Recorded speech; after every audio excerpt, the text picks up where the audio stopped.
Hello friends, હવે આજનો video મારો સ્ટાન્ડર્ડ 11th માટે છે. સ્ટાન્ડર્ડ 11th માં જેને પણ ઇકોનોમિક્સ છે, હવે એ લોકો માટે તો બહુ જ નવો સબ્જેક્ટ છે. અત્યાર સુધી હંમેશા social science, science and technology, Gujarati, અંગ્રેજી એ બધી જ થિયરિકલ સબ્જેક્ટ સાથે એ લોકોએ અભ્યાસ કર્યો છે. પણ હવે જે પણ કોમર્સ અથવા આર્ટ્સના સ્ટુડન્ટ છે અને જેમણે ઇકોનોમિક્સ આવ્યું છે, કોમર્સ વાળાને કમ્પલસરી ઇકોનોમિક્સ હોય છે અને આર્ટ્સમાં પણ જેણે પણ ચૂઝ કર્યું છે ઇકોનોમિક્સ, એને ઇકોનોમિક્સ આવ્યું છે. તો સૌથી પહેલા તો તમારા માટે આ ઇકોનોમિક્સ એ નવો સબ્જેક્ટ છે, જેને ગુજરાતીમાં કહેવાય છે અર્થશાસ્ત્ર. હવે અર્થ એટલે તમે માનતા હશો કે કંઈક પૃથ્વીનું કંઈક શાસ્ત્ર હશે અથવા કંઈક પર્યાવરણને લગતું શાસ્ત્ર હશે. તો કદાચ તમે કંઈક અવળા વિચારમાં છો. જો જેની પાસે ચોપડી હશે એને ક્લિયર થઈ ગયું હશે કે આ અર્થશાસ્ત્ર એટલે કે ઇકોનોમિક્સ એ ડિપેન્ડ છે આપણા નાણાં ઉપર, આપણી આર્થિક પ્રવૃત્તિઓ પર અને આપણા અર્થતંત્ર પર. આપણા જે કંઈ પણ આર્થિક પ્રવૃત્તિઓ થાય છે, આર્થિક પરિવર્તનો થાય છે, એ બધી જ બાબતોની વાત આ અર્થશાસ્ત્રમાં કરવામાં આવે છે. જેણે સોશિયલ સાયન્સમાં બહુ વધારે ધ્યાન આપ્યું છે એને ક્યાંક ક્યાંક સમજ પડી હશે કે એમાં અમુક જગ્યાએ અમુક શબ્દ આવતા હતા: ગરીબી, બેરોજગારી, રાષ્ટ્રીય આવક, માથાદીઠ આવક, એના પછી ઉદારીકરણ, વૈશ્વિકીકરણ. આ બધું 10મા ધોરણમાં આવી ગયેલા શબ્દો છે અને ક્યાંક ક્યાંક તમે એને ભણ્યા પણ છો, બરાબર. ખાનગીકરણ. તો આવા બધા જે શબ્દો છે અથવા એ બધા શબ્દો છે એ બધા જ અર્થતંત્રને સંકળાયેલા છે. તો સોશિયલ સાયન્સમાં તમે થોડી ઘણી ઇકોનોમિક્સની ઝલક મેળવેલી છે. તો આ બધું જે છે એના સિવાય પણ આપણા રોજિંદા જીવનમાં તમે ક્યાંક ક્યાંક બોલતા હશો: આવક, ખર્ચ, નફો, ખોટ, બજાર, બરાબર. તો આ ખર્ચ, આવા બધા અનેક પ્રકારના શબ્દો તમે બોલતા હશો. તો આ બધું જ જે કંઈ પણ આર્થિક બાબતો છે એ બધી જ આપણા અર્થશાસ્ત્ર સાથે અને અર્થતંત્ર સાથે સંકળાયેલી છે. તો એટલે જ આપણા સૌથી પહેલા અર્થશાસ્ત્ર શું છે, એને હકીકતમાં શું કહેવાય, એને વૈજ્ઞાનિક વ્યાખ્યાઓ શું છે અને એનો કઈ રીતે ઉદ્ભવ થયો એ આપણે સમજવું જરૂરી છે. તો આપણું સ્ટાર્ટઅપ આનાથી જ થાય છે. આપણા ચેપ્ટરનું નામ છે અર્થશાસ્ત્ર વિષય પ્રવેશ અને સૌથી પહેલા એની પ્રસ્તાવના આપણી ચોપડીમાં આપવામાં આવી છે. એમાં કીધું છે કે માનવી એક સામાજિક પ્રાણી છે અને માનવી વિકાસ કરે છે. એની સાથે સાથે ક્યારેક કેટલીક સમસ્યાઓ પણ આવે છે, કેટલીક અડચણ કે અવરોધ પણ આવે છે. પણ પહેલાના સમયમાં બધા જ અડચણ, અવરોધ યુદ્ધ દ્વારા શમી જતા હતા. પણ હાલના સમયમાં એવું થતું નથી. હાલના સમયમાં જ્યારે તમારે એને શમાવવા હોય તો તમારે એના માટે શાસ્ત્રોની રચના કરવી પડે છે. એના માટે થઈને સમાજ માટે પ્રશ્નોને હલ કરવા માટે સમાજશાસ્ત્ર બન્યું, રાજ્યના પ્રશ્નોને હલ કરવા રાજ્યશાસ્ત્ર બન્યું, શિક્ષણના પ્રશ્નોને હલ કરવા શિક્ષણશાસ્ત્ર બન્યું, રસાયણના લગતી બાબતો જાણવા માટે રસાયણશાસ્ત્ર. તો એવી જ રીતે આર્થિક પ્રવૃત્તિઓમાં રહેલી સમસ્યા, એની પ્રવૃત્તિઓ અને પરિવર્તનને સમજવા માટે આ અર્થશાસ્ત્રનું નિર્માણ આપણા ભારતમાં થયું છે. હવે આ અર્થશાસ્ત્રનો અર્થ શું? તો એ સંસ્કૃત શબ્દ અર્થ પરથી ઉતરી આવ્યો છે અને એ અર્થ શબ્દનો અર્થ થાય છે કશુંક મેળવવું. તે કશુંક મેળવવાની ભાવના સાથે થતી પ્રવૃત્તિને આર્થિક પ્રવૃત્તિ કહેવાય છે અને આ બધી જ આર્થિક પ્રવૃત્તિઓ અર્થશાસ્ત્ર સાથે સંકળાયેલી છે. એને અંગ્રેજીમાં ઇકોનોમિક્સ કહેવામાં આવે છે, જે ગ્રીક શબ્દ ઓઇકોનોમિકોસ પરથી ઉતરી આવ્યો છે. અને પ્રાચીન ગ્રીસમાં આ શબ્દને ઘર વખરીના વ્યવસ્થાપન માટે વાપરવામાં આવતો હતો અને હાલમાં એ આપણા ઇકોનોમિક્સ તરીકે શબ્દ વપરાય છે. હવે એના વિશે હવે હાલમાં અર્થશાસ્ત્ર શોધાયું છે એવું નથી. પ્રાચીન સમયથી જ ભારતમાં શાસ્ત્રીય યુગ હતો, ત્યારથી જ આ અર્થશાસ્ત્ર અને બીજા અનેક શાસ્ત્રો શોધવામાં આવ્યા હતા. તો આ શાસ્ત્રો અને ભારતીય પરંપરા લગભગ 5000 વર્ષ જૂની છે અને ભારતના મુખ્ય 4 પુરુષાર્થો છે: ધર્મ, અર્થ, કામ અને મોક્ષ, બરાબર. તો હવે એમાં જે બીજા નંબરનો પુરુષાર્થ હું બોલી, અર્થ, તો આ અર્થ સાથે સંકળાયેલી બધી જ પ્રવૃત્તિઓ એટલે આર્થિક પ્રવૃત્તિઓ, બરાબર. હવે આ આર્થિક પ્રવૃત્તિઓ અંગેનું ચિંતન 2500 વર્ષ પહેલા, આશરે 2500 વર્ષ પહેલા ચાણક્ય એટલે કે કૌટિલ્યએ પોતાના અર્થશાસ્ત્ર નામના પુસ્તકમાં એના વિશે રજૂઆત કરી હતી. અને એમણે એવું પણ કીધું છે કે મનુષ્યની વૃત્તિ અર્થ છે, મનુષ્યની વસવાટની પૃથ્વી અર્થ છે અને એના લાલન પાલનના નિયમો પણ અર્થ છે. એટલે અર્થશાસ્ત્ર અંગેનું ચિંતન ભારતમાં ઘણા સમય પહેલા થયું હતું. હવે ભારતમાં તો ઘણા સમય પહેલા થઈ ચૂક્યું છે અને આ કશુંક મેળવવાની જે કંઈ પણ પ્રવૃત્તિઓ છે એ ભારતમાં ખૂબ પહેલાથી કરવામાં આવતી પ્રવૃત્તિઓ છે. તો હવે આ બધી જે પ્રવૃત્તિઓ છે એ પશ્ચિમમાં પણ ચાલતી હતી. ને પશ્ચિમમાં કઈ રીતે? તો પ્લેટો અને એરિસ્ટોટલે સૌથી પહેલા શરૂઆત કરી. એરિસ્ટોટલે પોતાનું ઓઇકોનોમિકા ઇકોનોમિકા નામનું પુસ્તક લખ્યું અને એ પુસ્તકમાં અર્થશાસ્ત્ર અંગેનું સ્વતંત્ર ચિંતન કર્યું હતું અને ત્યારથી પશ્ચિમમાં પણ અર્થશાસ્ત્રનો વિકાસ થયો, પણ એનો એક સ્વતંત્ર એક અલગ વિષય તરીકેનો વિકાસ નહોતો થયો. એનો વિકાસ કરનારા વ્યક્તિ હતા એડમ સ્મિથ, એટલે એમને અર્થશાસ્ત્રના પિતા કહેવામાં આવે છે. ઈસવીસન 1776 એમણે વેલ્થ ઓફ નેશન્સ નામનું પુસ્તક લખ્યું અને આ પુસ્તકમાં એમણે અર્થશાસ્ત્રની વ્યાખ્યા આપી છે કે ઉત્પાદક શ્રમ દ્વારા ઉત્પન્ન થતી ભૌતિક સંપત્તિના ઉત્પાદન, વપરાશ અને વિનિમય અંગેનો અભ્યાસ કરતું શાસ્ત્ર એટલે અર્થશાસ્ત્ર. હવે ઉત્પાદક શ્રમ એટલે કે ઉત્પાદનના મુખ્ય 4 સાધનો છે, જે પણ તમે સોશિયલ સાયન્સમાં 10th સ્ટાન્ડર્ડમાં ભણી ગયા છો. જમીન, મૂડી, શ્રમ અને નિયોજન. એટલે જે શ્રમ એટલે કે મજૂરો છે, એ મજૂરો દ્વારા એટલે કે ઉત્પાદક શ્રમ દ્વારા જે કંઈ પણ વસ્તુઓ ઉત્પન્ન થાય છે, એ ઉત્પન્ન થતી વસ્તુઓનો વપરાશ કેવો થાય છે, એનો વિનિમય એટલે આદાન પ્રદાન, આપલે એ આપલે કેવી થાય છે, એ ઉત્પાદન, વપરાશ અને વિનિમય અંગેનું આ બધો જ જે અભ્યાસ કરે છે, એ અભ્યાસ કરતા શાસ્ત્રને અર્થશાસ્ત્ર તરીકે ઓળખાવ્યા છે એડમ સ્મિથે. અને એટલે એમને અર્થશાસ્ત્રને એક સામાજિક વિજ્ઞાન તરીકેનો પણ દરજ્જો આપ્યો છે. શા માટે? કારણ કે એમને માનવીને કેન્દ્ર રાખ્યું છે, માનવીના આર્થિક વર્તનને કેન્દ્રમાં રાખ્યું છે. એના કારણે એમને અર્થશાસ્ત્રને સામાજિક વિજ્ઞાનનો દરજ્જો આપ્યો છે. એના પછી માર્શલે પ્રિન્સિપલ ઓફ ઇકોનોમિક્સ નામનું પુસ્તક 1890માં લખ્યું અને એમણે કહ્યું કે અર્થશાસ્ત્ર એ માનવ જીવનના રોજિંદા જીવનને આર્થિક પ્રવૃત્તિઓનો અભ્યાસ કરતો શાસ્ત્ર છે, જેમાં એ ભૌતિક બાબતોનો વપરાશ કરીને સુખાકારી મેળવે છે. પણ અહીંયા એમની વ્યાખ્યાને ટીકા કરવામાં આવી હતી. આપણે જે સામાન્ય આર્થિક પ્રવૃત્તિઓ કરીએ છીએ એ બધા જ પ્રવૃત્તિનું ચિંતન અર્થશાસ્ત્ર કરે છે, એ બરાબર, પણ એમણે માત્ર ભૌતિક બાબતોને જ હાઇલાઇટ કરી હતી. પણ આપણે અભૌતિક પ્રવૃત્તિઓ પણ કરીએ છીએ, જેમ કે હું તમને અત્યારે ભણાવી રહી છું તો એ દેખાતું નથી, એ દ્રશ્યમાન નથી, એ અભૌતિક છે. એ જ રીતે તમે સિનેમા જોઈ રહ્યા છો તો એ મનોરંજન અભૌતિક છે. સંગીત સાંભળી રહ્યા છો તો એ સંગીત, શિક્ષણ, મનોરંજન આ બધું અભૌતિક છે. તો આ અભૌતિક પ્રવૃત્તિનો ઉલ્લેખ કરવામાં આવ્યો નહોતો, એટલે એમની ટીકા કરવામાં આવી હતી. એના પછી આવ્યા રોબિન્સન અને સેમ્યુએલ્સન. આ બંને પણ આપણી અર્થશાસ્ત્ર અંગેની વ્યાખ્યાઓ આપેલી છે. રોબિન્સને nature and significance of economics નામનું પુસ્તક લખ્યું હતું અને રોબિન્સને કહ્યું હતું કે માનવીએ પોતાની જરૂરિયાતો અને વૈકલ્પિક ઉપયોગ ધરાવતા સાધનો વચ્ચે કેવી રીતે મેળ બેસાડે છે તેનો અભ્યાસ કરતો શાસ્ત્ર એટલે અર્થશાસ્ત્ર. બરાબર. હવે જરૂરિયાતો, માનવીની જરૂરિયાતો તમે જાણતા જ હશો કે કેટલી બધી અમર્યાદિત છે. દિન પ્રતિદિન રોજ નવી નવી ઊભી થનારી જરૂરિયાતો છે. તો હવે આ જરૂરિયાતોને પૂરી કરવા માટેના જે સાધનો છે એ વૈકલ્પિક છે, એટલે કે એક સાધનથી આપણે અનેક જરૂરિયાતો સંતોષવાની હોય છે. તેમાંથી આપણે કઈ જરૂરિયાતો ક્યારે સંતોષીએ છીએ, પહેલા સંતોષીએ છીએ, પછી સંતોષીએ છીએ, એ બધાનો અભ્યાસ અર્થશાસ્ત્રમાં કરવામાં આવે છે. એટલે અર્થશાસ્ત્રને એમણે વાસ્તવવાદી વિજ્ઞાન તરીકે દર્શાવ્યું છે. આપણે રિયાલિટી ઊભી કરી છે કે આપણે કેવી રીતે વાસ્તવ વૈકલ્પિક સાધનો છે એનો ઉપયોગ મર્યાદિત જરૂરિયાતો માટે કરીએ છીએ. એના પછી આવ્યા છેલ્લા સેમ્યુએલ્સને અર્થશાસ્ત્રને કહ્યું છે કે માનવી પોતાની જરૂરિયાતો અને આપણા મર્યાદિત સાધનો વચ્ચે મેળ બેસાડી અને જુદા જુદા વ્યક્તિઓ સુધી કઈ રીતે વસ્તુઓની વહેંચણી કરે છે એનો અભ્યાસ કરતું શાસ્ત્ર એટલે અર્થશાસ્ત્ર. હવે માનવીની ઘણી બધી જરૂરિયાતો છે અને અછત ધરાવતા એના માટેના સાધનો છે. એટલે કે પૂરતા સાધનો નથી કે જેના થ્રુ આપણે બધી જ જરૂરિયાતો સંતોષી શકીએ. તમને ખબર છે, અત્યારે તમને વાહન સૌથી પહેલા જોઈએ, પણ એ વાહન ચલાવવા માટેનું જે પેટ્રોલ, ડીઝલ છે એ બહુ જ ખૂટવા માંડ્યું છે અથવા તો પુનઃ અપ્રાપ્ય છે. તો આ બધા જે મર્યાદિત સાધનો છે અથવા તો અછત ધરાવતા સાધનો છે એનાથી કઈ રીતે માનવી જરૂરિયાત પૂરી કરે છે અને લોકો સુધીની વહેંચણી કરે છે, દરેક બાબતનો અભ્યાસ કરતું શાસ્ત્ર એ અર્થશાસ્ત્ર છે. અહીંયા અર્થશાસ્ત્રને એક વૈજ્ઞાનિક શાસ્ત્ર તરીકે દર્શાવવામાં આવ્યું છે, કારણ કે એમાં બધાનો અભ્યાસ કરવામાં આવ્યો છે. એટલે સેમ્યુએલ્સને એને વૈજ્ઞાનિક શાસ્ત્ર તરીકે દર્શાવ્યું છે. તો આ રીતે સૌથી પહેલા આપણે અર્થશાસ્ત્ર વિશેનો અર્થ સમજ્યા, એ ભારતમાં કઈ રીતે પ્રાચીન કાળથી જ અર્થશાસ્ત્રનું મહત્વ છે એના વિશે વાત કરી. એના પછી પશ્ચિમમાં અર્થશાસ્ત્રનો વિકાસ કઈ રીતે થયો તો એના વિશે આપણે વાત કરી કે કેવી રીતે અર્થશાસ્ત્રીઓનો વિકાસ કર્યો, એની વ્યાખ્યાઓ આપી. તો હવે પછી આપણે આર્થિક પ્રવૃત્તિ શું છે અને બિન આર્થિક પ્રવૃત્તિ શું છે એનો ખ્યાલ મેળવીએ. હવે આપણે આપણા આગળના ટોપિક પર જઈએ. તો મેં તમને કીધું એ રીતે બે પ્રકારની પ્રવૃત્તિ આપણા સમાજમાં થાય છે, આર્થિક અને બિન આર્થિક.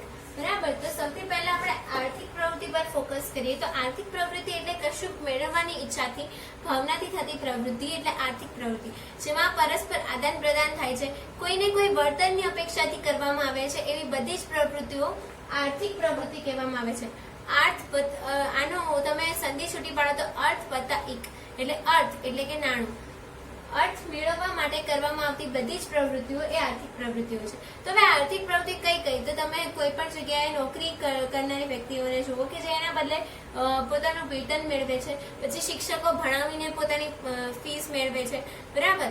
ડ્રાઈવર કે તમે રિક્ષામાં જતા હશો તો રિક્ષાવાળા અંકલ તમારી પાસેથી દર મહિનાના પૈસા લેતા હશે. તો આ રીતે જે કઈ ને કઈ તમને કઈ સેવા આપે છે યા તમને કોઈ વસ્તુ આપે છે અને એના વપરાશના બદલામાં અથવા તો એ સેવા ભોગવવાના બદલામાં તમારે કંઈક ચૂકવવાનું હોય છે અથવા એમને કંઈક લેવાનું હોય છે, તો આ બધી જે પણ અર્થના આદાન પ્રદાન સાથે સંકળાયેલી બધી જ પ્રવૃત્તિઓ આર્થિક પ્રવૃત્તિ છે.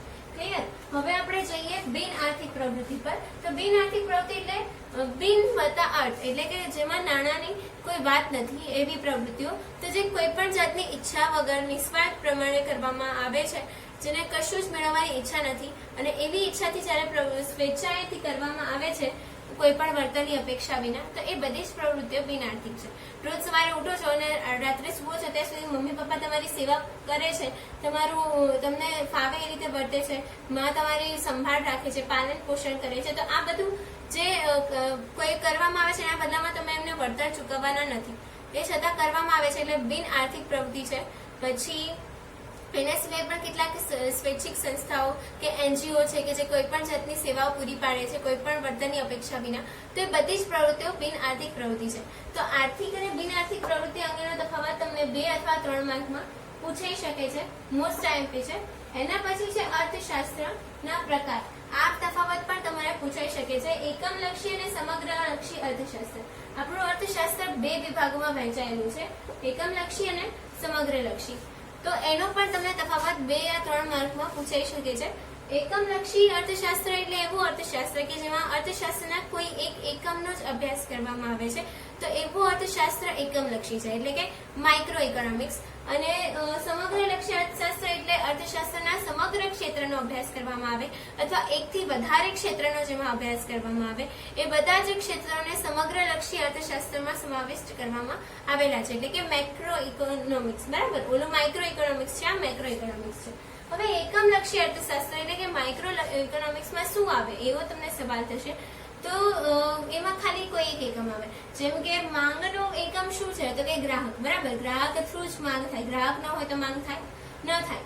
તમે કોઈ બજારમાં કોઈ જશે જ નહીં, જેમ કે અત્યારે લોકડાઉન છે, બજારમાં કોઈ જ વ્યક્તિ નહીં જતું હોય તો મીન્સ બીજી બધી પોષકની વસ્તુ ખરીદવા નહીં જતું હોય તો એની કોઈ માંગ જ નથી. તો એ માંગ શા માટે નથી? કારણ કે ગ્રાહક નથી. એટલે આ ખાલી માત્ર ગ્રાહક પર જ ફોકસ માંગ માટે કરવામાં આવે તો એ શું થઈ જાય? Micro economics. કારણ કે એમાં ખાલી કોઈ એક એકમ પર જ દ્રષ્ટિ નાખવાની છે. એ જ રીતે પુરવઠો. તો પુરવઠાનો એકમ શું છે? તો જથ્થો, બરાબર. જથ્થો ન હોય તો એનો પુરવઠો બને જ નહીં. તો આપણે જથ્થા ઉપર જ મુખ્ય ફોકસ કરવાનો છે, પેઢી ઉપર જ ફોકસ કરવાનો છે, એટલે એ માઇક્રો ઇકોનોમિક્સમાં આવે. એ જ રીતે પછી કિંમતનો એકમ છે માંગ. ખાલી માંગ પર જ ફોકસ કરવામાં આવે કે માંગ ક્યારે વધારવી છે, તો ખાલી કિંમત હોય ત્યારે જ. આપણે બીજા અન્ય પરિબળોને બધાને સાઈડમાં મૂકી દેવામાં આવે. એ તમે માંગનું ચેપ્ટર આગળ ભરશો ત્યારે તમને ખ્યાલ આવશે. તો એ રીતે ખાલી માત્ર કોઈ એક એકમને જ પકડવામાં આવે છે અને એ એકમ પર જ ફોકસ રાખીને નિર્ણય લેવામાં આવે છે, તો ત્યારે અર્થશાસ્ત્ર એકમલક્ષી અર્થશાસ્ત્ર બને છે. અને આપણે જે પણ પાઠ ભણવાના છે મૂળભૂત રીતે મુખ્યત્વે બધા જ માઇક્રો ઇકોનોમિક્સ એટલે કે એકમલક્ષી અર્થશાસ્ત્ર અંગેના છે. પછી સમગ્રલક્ષી અર્થશાસ્ત્ર, તો જેમાં અનેક કારણો હોય કોઈ એક માટે, જેમ કે દેશની બેરોજગારી છે, ગરીબી છે, તો એને સમજવા માટે અનેક પ્રકારના એકમો પર ધ્યાન આપવું પડે છે. બેરોજગારી કોઈ એક કારણથી ન હોય, એના માટે નિરક્ષરતા છે.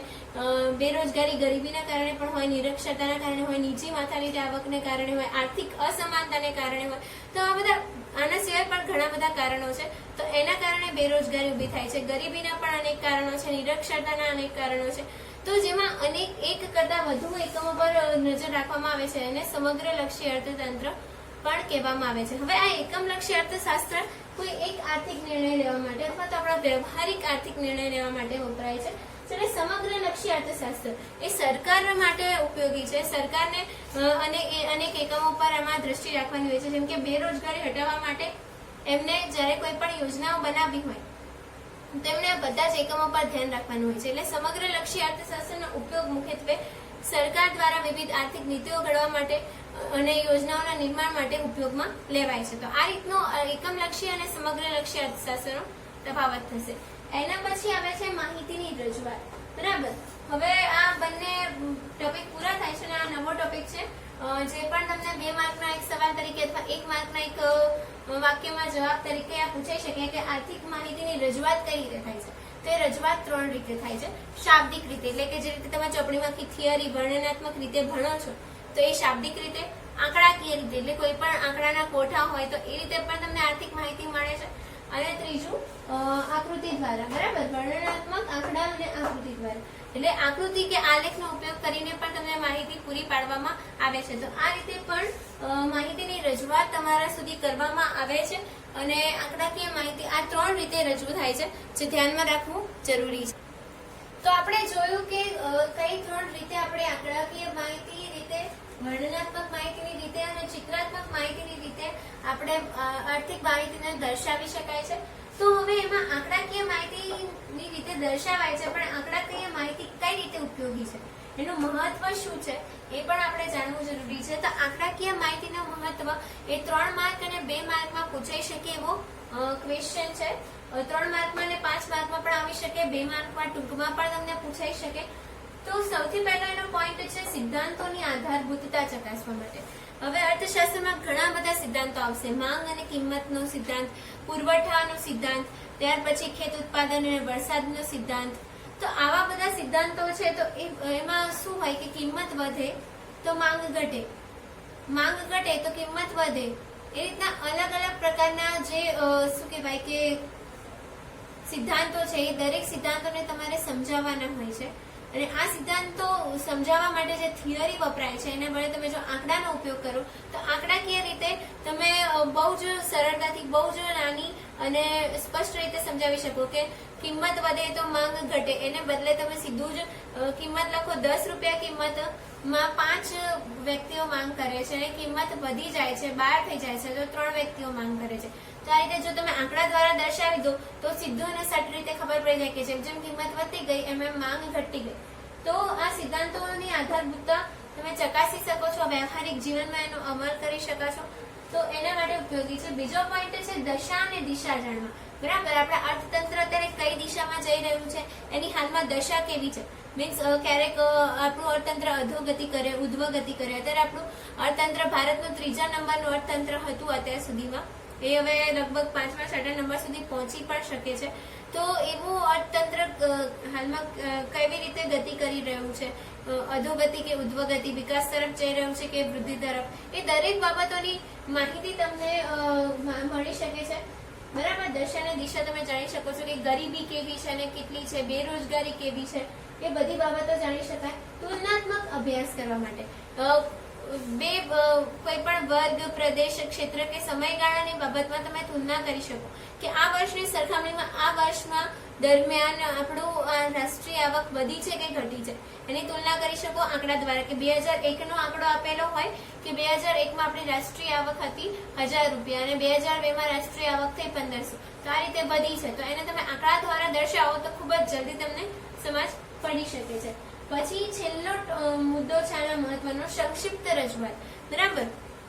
આંકડાકીય માહિતી દ્વારા તમે ખૂબ જ સંક્ષિપ્તમાં સમજાવી શકો છો. મેં કીધું એમ કે બહુ બધી લીટીઓ લખવી પડતી નથી, ચિતરવું પડતું નથી, યાદ રાખવું પડતું નથી. ખાલી એક આંકડાનો આપણે બેઝ યાદ રાખી ગયો, પતી ગયો.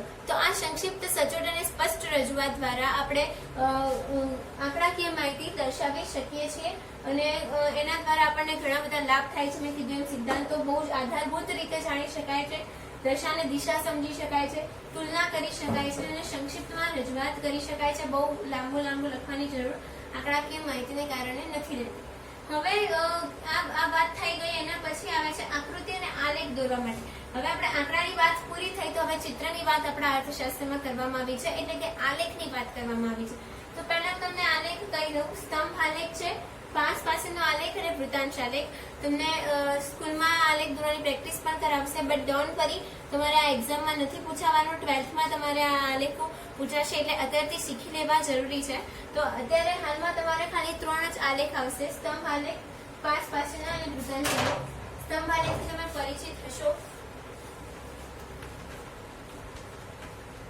આ રીતે અલગ અલગ સ્તંભ હોય, બરાબર, અને એને સ્તંભ આલેખ કહેવાય. પણ પાસ પાસેની સ્તંભ આકૃતિ છે જે બીજી, એમાં પાસ પાસે સ્તંભ હોય.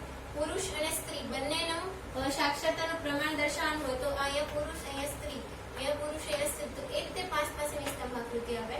પછી વૃત્તાંશ આકૃતિ, તો એમાં વર્તુળ હોય, વર્તુળને જે એક સમષ્ટિ માની લેવામાં આવે ને, એમાં આ જે હોય એને વૃત્તાંશ કહેવાય. એટલે જ્યારે કોઈ પણ માહિતીના પેટા વિભાગોને વર્તુળના અંશના પ્રમાણમાં વિભાજિત કરવામાં આવે છે, આ રીતે જુદા અંશમાં વિભાજિત થાય, તો એને વૃત્તાંશ આકૃતિ કહેવામાં આવે છે. જેનો તમને વધારે ખ્યાલ હું આકૃતિ અને આલેખ માટેનો એક અલગ વિડીયો બનાવીશ, એમાં ખ્યાલ આવશે.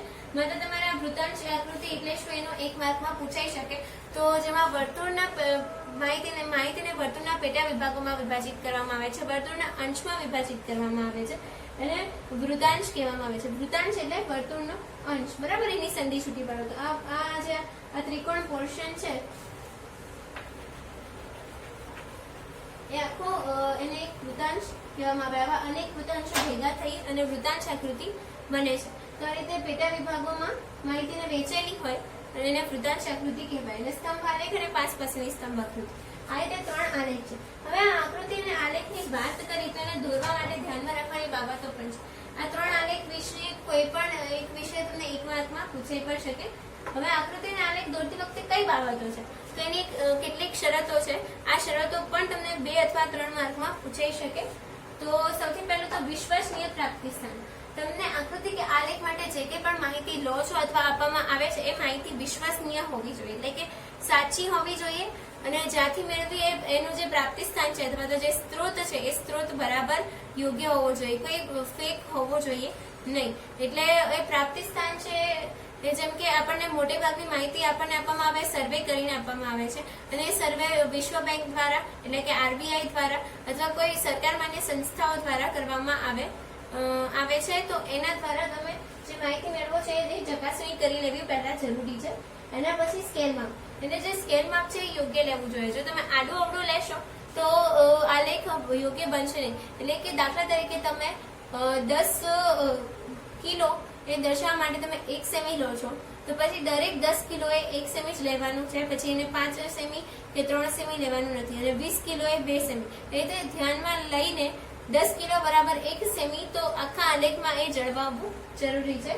પછી સ્વતંત્ર ચલ અને પરતંત્ર ચલ. હવે આ સ્વતંત્ર ચલ અને પરતંત્ર ચલ કદાચ તમે ભૂલી ગયા હશો અથવા નવું હશે, તો આ જે ઊભી ધરી છે એને પરતંત્ર ચલ કહેવાય, અને y અને y' તરીકે દર્શાવવામાં આવે. અને જે આડી ધરી છે એને સ્વતંત્ર ચલ કહેવાય, અને x અને x' તરીકે દર્શાવવામાં આવે છે. આ બંને દર્શાવવા પણ ખૂબ જ જરૂરી છે. જો આ બંને દર્શાવવામાં ન આવ્યા હોય તો પણ તમારો આલેખ માન્ય ગણવામાં આવે નહીં. તો આ રીતના આપણે ટોપિક જોયા, અને મને આશા છે કે હવે તમે જ્યારે પણ આકૃતિ અને આલેખ દોરો ત્યારે આ બધી જ બાબતોને ધ્યાનમાં લેશો અને અનુસરશો, અને આ પ્રશ્નના પોઈન્ટ તરીકે પણ એને મોઢે રાખશો.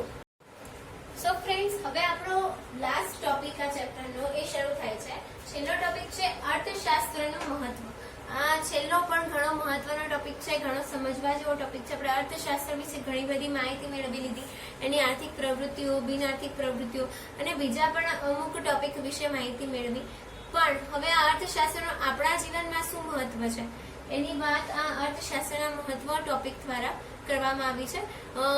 આ પ્રશ્ન તમે 3 અથવા 5 માર્ક બંનેમાં પૂછાઈ શકે છે. આ પ્રશ્ન ઘણો જ મહત્વનો અને IMP છે, તો ધ્યાનમાં લેવો. હવે માનવી છે માત્ર એક ગ્રાહક તરીકે નથી વર્તતો, તો એક શ્રમિક તરીકે પણ વર્તે છે, એક વેચાણકાર તરીકે પણ વર્તે છે. કારણ કે એક માનવી છે કઈ ને કઈ વેચતો હોય છે. હું પોતે મારું શિક્ષણ તમને વેચી રહી છું, તો એવી જ રીતે દરેક માનવી એક વેચાણકર્તા છે, એક ગ્રાહક છે, એક શ્રમિક છે, બરાબર. તો આ બધી ભૂમિકાઓ ભજવવા માટે એમને અર્થશાસ્ત્ર જરૂરી જ છે. તો એનું પહેલું મહત્વ છે વ્યવહારિક મહત્વ. તો વ્યવહારિક મહત્વને પણ બે મુદ્દામાં વિભાજિત કરવામાં આવ્યું છે: આંતરરાષ્ટ્રીય ઘટના જાણવા માટે અને ઐતિહાસિક ઘટનાઓ જાણવા અને સમજવા માટે. આંતરરાષ્ટ્રીય ઘટનાઓ એટલે કે જેમ કે અમેરિકા શા માટે સુપર પાવર છે, મૂડીવાદી અને સામ્યવાદી દેશોની નીતિ વિશે સમજી શકો, ક્રૂડ તેલના ભાવ, એમાં ભાવ વધારો ઘટાડો શા માટે થાય છે, એના કારણે પેટ્રોલ ડીઝલના ભાવ શા માટે વધે છે. આ બધી જ બાબતોની માહિતી તમે મેળવી શકો છો તમે અર્થશાસ્ત્ર ભણેલા હોય અથવા તમને એનું પ્રાથમિક જ્ઞાન હોય તો તમે આ બધી જ બાબતોને સરળતાથી આ બધી જ જે આંતરરાષ્ટ્રીય છે, બીજા દેશોની છે, છતાં પણ તમે એને સમજી શકો છો. પછી છે ઐતિહાસિક ઘટના. તો હવે ઐતિહાસિક ઘટના એટલે કેવી ઘટના? તો જેમ કે અંગ્રેજો આવ્યા અને બધા એમને શોષણ કરી નીતિ અને ખેતીમાં શોષણ કરવાને કારણે જ તેના મરી મસાલા કે બીજી ખેતી વિષયક બધી જ પ્રોડક્ટના ભાવ વધ્યા હતા. એ શા માટે વધ્યા હતા એનું કારણ તમે સમજી શકો. અંગ્રેજો આવ્યા એના પછી શા માટે આપણા ઉદ્યોગ ધંધા ભાંગી પડ્યા, આપણી રાષ્ટ્રીય આવક નીચી ગઈ. એ બધી જ જે કંઈ પણ ઇતિહાસની કે ભૂતકાળની ઘટનાઓ છે જે આપણા માટે ઐતિહાસિક છે, એ બધી જ ઘટનાઓ વિશેની માહિતી આપણે અર્થશાસ્ત્ર ભણ્યા હોય તો મેળવી શકીએ કે આપણને શું નફો થયો, શું નુકસાન થયો ભવિષ્યમાં, એનાથી શું આપણને અસર થશે કે શું લાભ થશે, એ બાબતો સમજી શકીએ. પછી આર્થિક મહત્વ, તો એને પણ બે વિભાગમાં વિભાજિત કરવામાં આવ્યા છે: રોજબરોજના નિર્ણય માટે અને સરકારી નીતિઓની જાણકારી માટે. હવે રોજબરોજના નિર્ણય, હવે તમે ચલો કે તમે કોઈ અર્થતંત્ર સાથે સંકળાયેલા નથી યા તમે કોઈ અર્થશાસ્ત્ર ભણાવતા નથી, છતાં પણ તમે ભલે એક અભિનેતા હો, તમે એક ડોક્ટર હો કે એક સિંગર હો, છતાં પણ તમારે અમુક શબ્દો સાથે જીવવાનું જ હોય છે. દિવસ ઉગેથી લઈને રાત્રે સુવા સુધી આ શબ્દો તમારી જોડે જ હોય. જીવન સપનામાં પણ આપણને આવક, ખર્ચ, બચત, મૂડી રોકાણના કઈ ને કઈ વમણો ચાલ્યા કરતા હોય છે, બરાબર? તમે કઈ રીતે બચત કરશો, કઈ રીતે આવક ભેગી કરશો, ખર્ચ ક્યાં કેટલો કરવો છે, એ બધાની પ્લાનિંગ તમે રાત્રે સપનામાં પણ કરતા હોવ છો અને રોજિંદા જીવનમાં તો એ ચાલતો જ હોય છે. એટલે રોજબરોજના જીવનમાં પણ તમે આ બધા શબ્દો સાથે સંકળાયેલા છો, એટલે તમે અર્થશાસ્ત્ર સાથે સંકળાયેલા છો. એટલે તમારે આ અર્થશાસ્ત્રને સમજવું ખૂબ જ જરૂરી છે. પછી સરકારની નીતિઓ, તો હવે સરકાર જે કંઈ પણ રાજકોષીય નીતિ છે, નાણાકીય નીતિ છે કે આર્થિક નીતિ બહાર પાડે છે, એટલે તમે સમજી શકો. રિઝર્વ બેંક જે repo rate, reverse repo rate, એ બધું પણ તમારે આગળ 12મા ધોરણમાં ભણવામાં આવશે. તો એ બધું જે વધારો ઘટાડો કરે છે એ શા માટે કરે છે, એ દરેક બાબતો તમે જો તમે અર્થશાસ્ત્ર ભણેલા હોય તો તમે સરળતાથી સમજી શકો છો. એટલે સરકારની દરેક નીતિઓ સમજવા માટે, નવી યોજનાનો લાભ તમે કઈ રીતે લઈ શકો છો, સરકારના નિર્ણયોને કઈ રીતે સમજી શકો છો, એ બધા માટે અર્થશાસ્ત્ર જરૂરી છે. પછી છેલ્લું મહત્વ છે વ્યવસાયિક મહત્વ. એટલે તમે જે વ્યવસાય કરી રહ્યા છો એ વ્યવસાયમાં પણ તમને અર્થશાસ્ત્ર ઉપયોગી છે. જેમ કે તમારે કાચો માલ ક્યારે ખરીદવો, કેટલો ખરીદવો, કેવો ખરીદવો, કામ કરતા બીજા શ્રમિકોને કેટલું વેતન આપવું, કિંમત કેવી રીતે નિર્ધારિત કરવી અને કેટલી નિર્ધારિત કરવી, માંગ કેટલી રહેશે, પુરવઠો કેટલો રાખવો જોઈએ, પછી બચત કેટલી કરવી જોઈએ, ખર્ચ કેટલો કરવો જોઈએ, એ દરેક બાબત વ્યવસાયમાં ખૂબ જ જરૂરી છે. અને જો એ આવડતો હોય તો જ તમે એક સફળ વ્યવસાયકાર બની શકો છો. તો આ બધી જ વ્યવસાયમાં પણ એનું મહત્વ છે, આર્થિક રીતે પણ, રોજબરોજની જિંદગીમાં પણ મહત્વ છે અને વ્યવહારિક રીતે પણ અર્થશાસ્ત્રનું મહત્વ છે. એટલે અર્થશાસ્ત્ર એક વખત ભણવું તો જોઈએ જ, એવું તમારા મનમાં હવે થઈ જ ગયું હશે. અને તમારે આગળ આવતા બીજા 10 પાઠો તમે બહુ જ સ્ફૂર્તિથી ભણી શકો એના માટે આ ટોપિક પહેલા મૂકવામાં આવ્યો છે. અને આઈ હોપ સો કે હવે તમને પણ અર્થશાસ્ત્રનું મહત્વ સમજાઈ ગયું હશે અને તમને એ પણ ખ્યાલ આવી ગયો હશે કે આ આટલા મુદ્દાઓને આધારે આપણું આખું અર્થતંત્ર ચાલે છે અને આ બધા જ મુદ્દાઓ આપણા જીવનમાં પણ એટલા અગત્યના છે. અને જો આ બધા જ મુદ્દાઓને તમારે સમજવા હોય તો અર્થશાસ્ત્રને સમજવું જરૂરી છે. તો આ સાથે આપણો આ પાઠ પૂરો થાય છે અને આ જે પહેલો પાઠ છે એના આધારે તમને અર્થશાસ્ત્ર અંગેનો ખ્યાલ આવ્યો હશે એવી આશા હું રાખું છું.